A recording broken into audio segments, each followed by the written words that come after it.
bad evening. I'm Mr. Creepy, your host.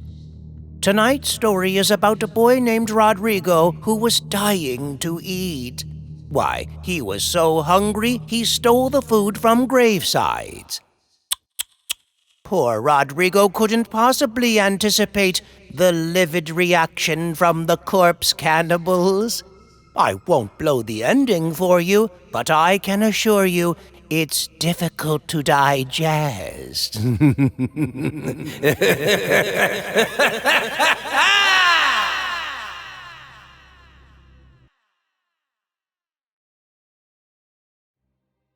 Every year, on the start of the month of November, people in the Philippines celebrate Day of the Dead.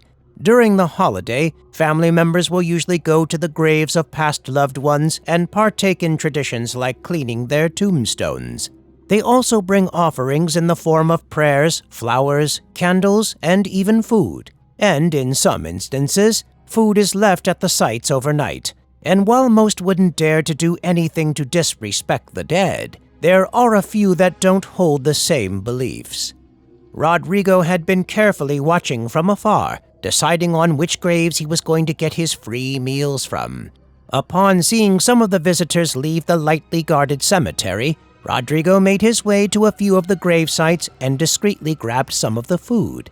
Without any remorse, he happily sampled some of the delicious food he had stolen as he walked back home. As he sat in his kitchen, Rodrigo continued to dig into the plates of food after. His roommate Ellis, upon seeing Rodrigo eating, asked him, "Where did you get all that food?" "Where do you think?" Rodrigo replied, smirking. A look of disapproval and disgust washed over Ellis's face when he realized what Rodrigo had done. "You actually went through with it?" Ellis said angrily. "It's so wrong to steal food meant for the dead." "Oh, stop that. Both of us don't believe in that stuff," Rodrigo responded. "Here, have some. It's all good." "No, I don't want any. It's so disrespectful," Ellis replied.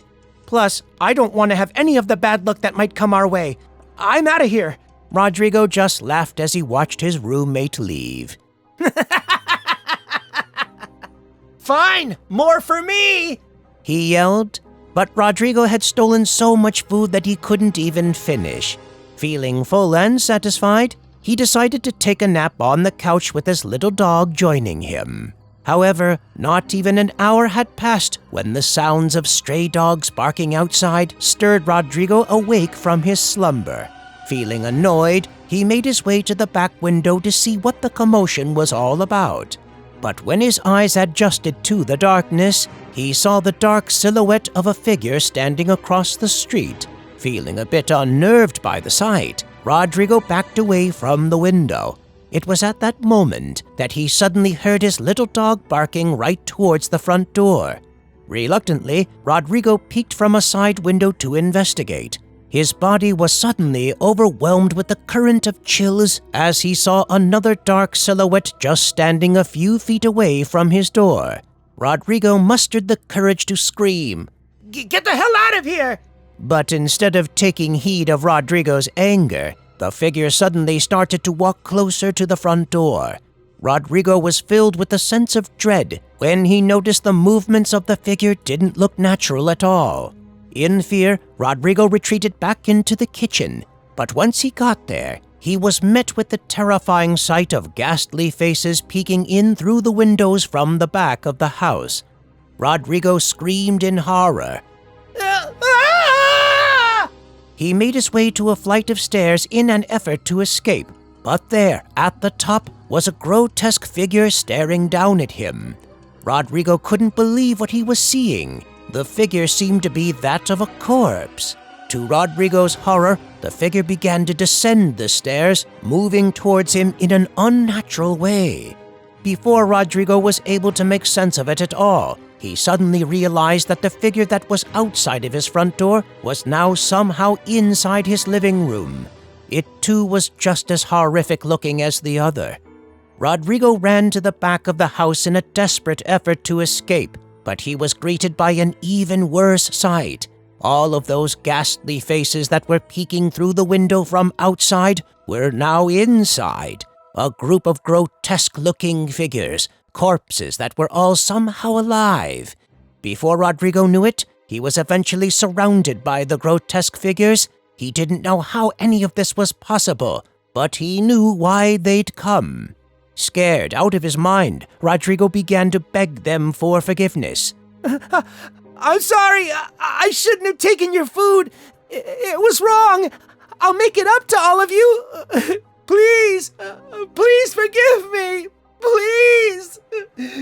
Rodrigo pleaded. The grotesque figures were unmoved.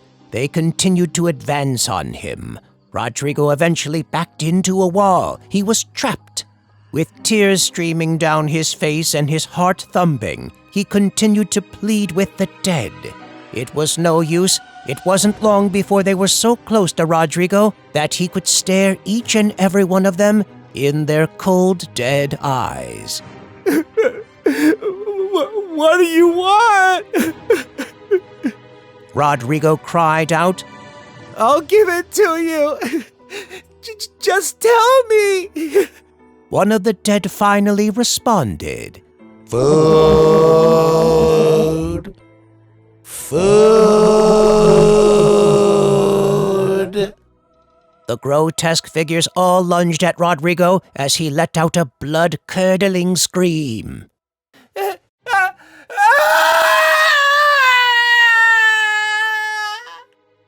A few hours later, Rodrigo's roommate Ellis finally returned from the bar. He stumbled into the place, drunk, trying not to fall over. After a night of drinking, Ellis had worked up an appetite for a late-night snack. He made his way to the kitchen, turning the lights on. Across the room, Ellis saw Rodrigo slumped over on the floor with his little dog barking at something. Ellis assumed he was sleeping and told the dog to be quiet. As Ellis clumsily looked around the kitchen for something to eat, he spotted the plates of food on the table. Being too drunk to realize, he began to eat the leftovers. But just as he did, he felt a weird sensation. It was like a switch that had been flicked on in terms of his perception, because what was once a normal-looking room now had blood splatters everywhere. And as Ellis looked towards Rodrigo's direction, he was no longer alone on the floor. Ellis's eyes grew large in terror as he was inundated with the sight of what looked to be corpses feeding on the mutilated body of his friend.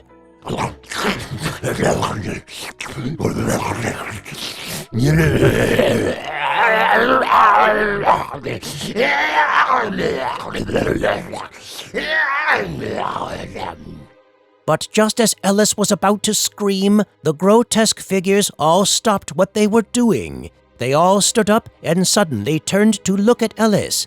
Realizing what he had just done, Ellis dropped all the food in his hands. He looked back at the grotesque figures who were all now standing at attention, looking at him.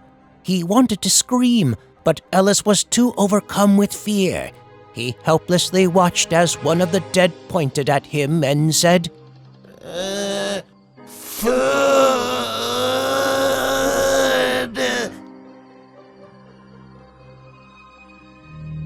Friends, what do you say we hold a contest, Whomever is dead set on commenting the most, why, we'll name our murderer after you. What a killer opportunity to get your name out there. Yours Ghouly, Mr. Creepy. Mr. Creepy is not responsible for zombies rising from the grave and eating your mom, ghosts joining you while you carpool to work, your father morphing into a werewolf in the Taco Bell drive-thru, demons playing with your Lego set, children singing songs of Requiem while you're studying for your final exam, or vampires following you home from the local wine bar.